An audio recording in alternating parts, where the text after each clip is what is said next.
I'm going to call the next speaker to the stage. I don't see him, but I hope that when I will say his name, he will appear on the stage. Ladies and, oh, he's here, my good friend, Gazit. He is the CEO of ThetaRay, and he's going to talk about trusted global money flow, the paradigm shift. Good luck. Thanks, Manny. We talked a lot about cybersecurity, and actually, Professor Ben Israel said that probably the next Cyber Week will also mention AI, because AI and cybersecurity meets each other. I will add another ingredient to this beautiful cake of cybersecurity, which is money. So let me share a few moments about the connection between cybersecurity, AI, and financial transactions. You know, when we open newspapers, we see a lot of articles about money being stolen from banks, banks getting huge fines because they launder money, governments stealing money from banks. North Korea stole $81 million from Bank of Bangladesh using SWIFT network, ransomware payments. And the question is, how can it be? You know, we in a world where everything is digital, banks are protected, they're probably the most sophisticated organizations from the technology point of view, and still, somehow, they're being hacked, money being stolen. And by the way, a year ago, there was a huge leak from FinCEN, Financial Crime Enforcement Network in the United States, that allowed us to see the size of the problem. And you know, this is something usually people will not read in the newspapers, because banks usually will not eager to say, look, you know, they stole money or they used my branches to launder money and finance terrorist organizations. That's why this leak was so valuable. And it shows that over $2 trillion were laundered, stole, illegally moved between banks. This report, or this leak, mentioned 192 banks. And actually, the level of international payments is going up. So the system, or the problem becomes even, more serious. If you think about it, everything now became digital. There are transactions moving between different countries. And when we look at the statistics, we see the number of transactions between countries actually increase. The volume increases as well, and it makes sense. Look, you would like to transfer money between banks, etc. But the number of banks that actually being able to serve those international transactions is going down. The number of what they call corridors, and I will show what does it mean, is going down as well. So it's interesting. It's one of the only industries where the demand is going up and the number of organizations that can do it goes down. I don't know how many of you try to transfer money internationally. We have audience here. You at home, think about it. If I will ask you, was it an easy exercise? Probably your answer will be, you're right. It's not so easy. It will take you 3 days. It will cost you probably a few tens of dollars. And the reason why it's such an expensive and difficult experience is because it's very difficult to understand the two sides of the transactions. By the way, the number of transactions is huge if you think about it. SWIFT transfers 38 million messages a day. Citi, and I see here Citi representatives, they process $3 billion in 190 countries, in 130 currencies, and it's all done digitally. So the reason why those protected organizations, banks and financial institutions, keep losing money is because the world of financial crime has totally changed. It happened about 5 years ago, and COVID-19 definitely pushed it forward.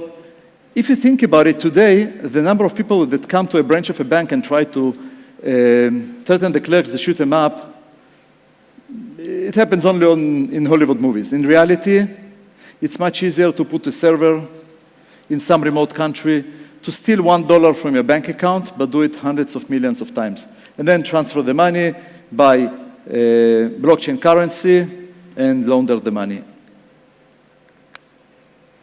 And let me show you how financial transaction looks like.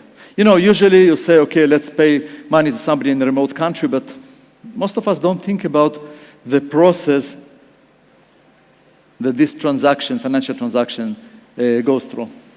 And let's say that you are somewhere in the United States, you would like to transfer money to somebody in the other side of the world. You will go to your bank, which we might call originating bank. They will do what they call KYC. They know you. They can check who you are. They will ask you a lot of questions, sometimes even private questions. And then they not necessarily have a direct relationship with a bank in the other side of the world. If we'll use an example of Israel, you are in Israel, you would like to transfer money, and let's say you would like to transfer money to somebody in UAE. We now have diplomatic relationships. This is great. You will come to your bank in Israel. They not necessarily know how to interact with the bank in Dubai, so they will go to another bank, which is international bank. They will go to an organization called SWIFT, and SWIFT will go to another bank in UAE, and then UAE will go to that bank in Dubai, and eventually the money will hit the target, the person that would like to transfer the money to. But how do you know that that person is really that person? How do you know if you transfer the money to somebody in Pakistan or Afghanistan, that person is who or she claims to be and not bin Laden? You don't. But the point is that if you do launder money, then you are liable, that you are responsible. And all the banks and the chains are responsible. If you remember the old days of internet, when you went to a website and you tried to purchase something, you didn't really know that this website is genuine. Now you do, because there is stamp of quality. And by the way, if somebody is in the middle, what we call correspondent bank, that actually they don't know the two sides of the transaction. The same revolution that the world of internet went through 20 years ago, now the financial institutions are going through. But the question is how we create this level of trust in the world that actually losing trust, because now everything is digital. It's so easy to open fake accounts. So before I will tell you how to solve this problem and connect artificial intelligence, as Professor Ben Israel said, to the world of cybersecurity, let me tell you one thing that doesn't work. This is one of those areas that we cannot learn from our experience. Everything banking system learned for the last hundreds of years do not work anymore, because the attack vector is now over the new world of cybersecurity. You know, it's so easy to put a server that not only will steal $1 from a bank account, but if your banking system is not protected, will actually open tens of thousands of accounts and conduct millions of transactions. And systems that build on rules are not effective at all. Yes, we can build a system that will help us to identify activities that we know that are suspicious. On average, it will take us 4 months to build such a model. It will take bad guys, hackers, cybersecurity, financial criminals, 4 seconds to build a new model. And since we are familiar with few of them, they actually do A/B testing. You know, almost like web marketing. They will try different ideas. The idea that works, they will continue. The idea doesn't work, they will say, okay, we can switch very fast. And even if we build rules and make them too sensitive, the level of false alarms is going up significantly. I don't know if you managed to travel, and when you travel, suddenly you try to pay and you get this message, is it really you? Your transaction doesn't work, you need to go and send SMS, and I see people nodding, you know, and you were about to buy a ticket on a train and you just cannot do it. This is false alarm. Now, it's annoying when you're a private person. It hurts global economy when it's about countries. when it's about nations. And then there is a question of financial inclusion. There are some countries in Africa or even in the Middle East, they have a danger of being disconnected from the world network because bad guys literally clogging those pipes that transfer money, which is the blood that fuels global economy. So new challenges require new types of solutions. And one of the things we do is using artificial intelligence. We actually call it artificial intuition, a technology that was developed in Tel Aviv University by Professor Averbuch, who's here, and Professor Koifman from Yale University. He got Golden Medal of Science from Clinton for this work. And this technology allows us to identify suspicious activities and suspicious transactions without rules. Very similar to very experienced investigators that just smell that something doesn't look right. I know that sounds like science fiction, but when it works, it's amazing. And then, basically, it's easy. Then there is a software that's running on the cloud, constantly analyzes the transactions, and tells financial institutions that something wrong is going on. And by the way, when I say financial institutions, we see that this world of financial services is going through the same change that internet went through, which is democratization of financial transactions. Today, it's not only banks, it's financial institutions, fintech companies. Israel have a very nice representation there. I hope you've seen the IPO of Payoneer, $3.5 billion, more than some of the banks. eToro, according to the newspapers, is going public, $10 billion. So new startups, new software companies become the new financial institutions. And of course, they have the same problem.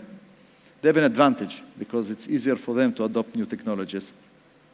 So of course, we created a beautiful user interface. And maybe, just to give you one example, because we all say, okay, it's just financial transactions. Some people even say, I don't agree with them, banks are so rich, maybe they deserve,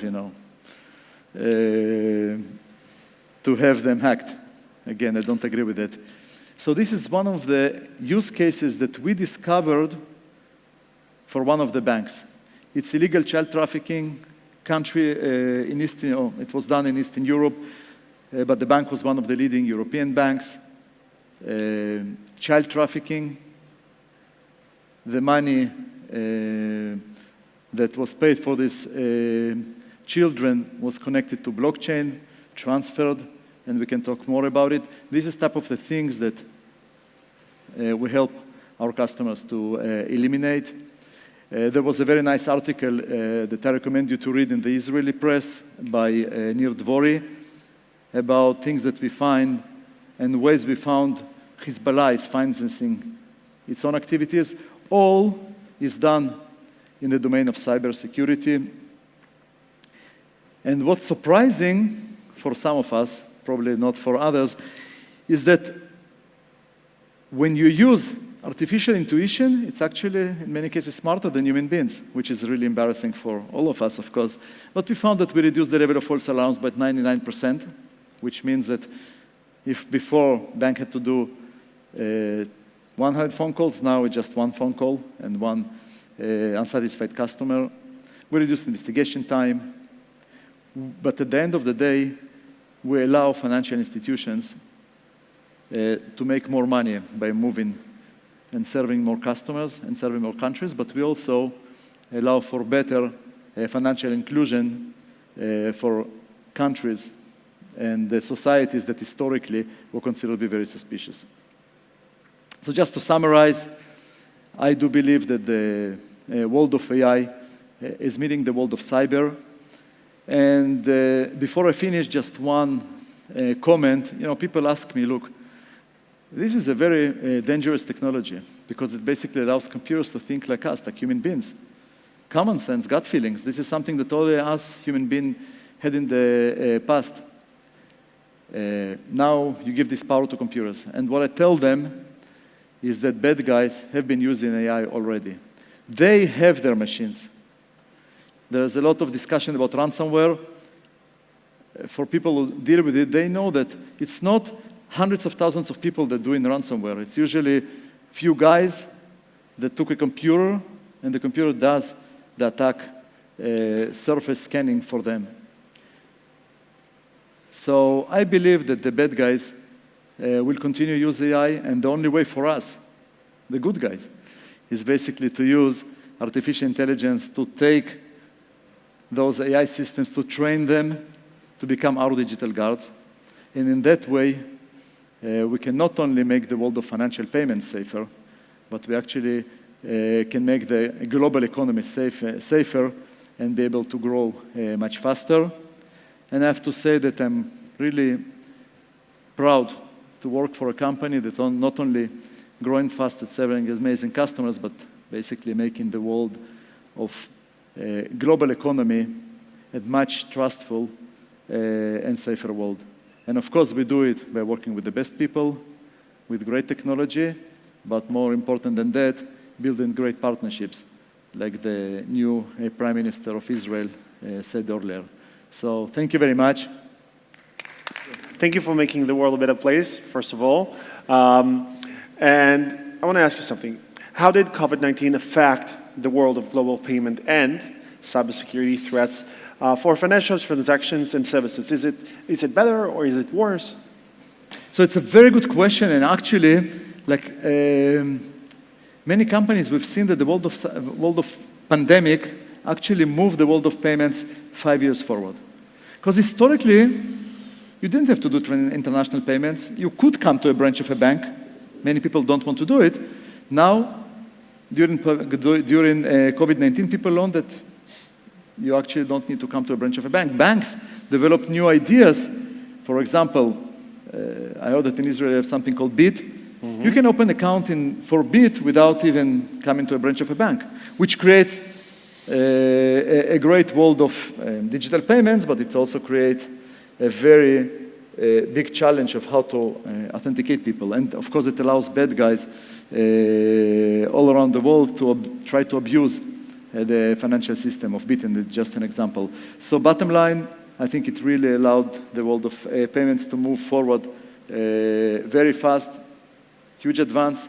Regulators now approve for systems to be on the cloud because they understand that the employees of the bank will not come and work on premises. So yeah, it becomes worth, but it also becomes better from the point of view of solving the problems. Perfect. We have 20 seconds. Let me see if you can answer with one line to the next question. What are the new trends you envision, and how does the future of combating financial cybercrime look like? Cool. So the world of financial crime become more and more in the cyber domain. Systems that use artificial intelligence, that are on the cloud, other systems that solving those payments. We'll see that payments will become easier, the world will become more dangerous, and there will be more companies like ours that solving those problems successfully. Perfect. Thank you so much, and thank you for this insightful talk. Thank you. Thank you very much, Manny. Thank you.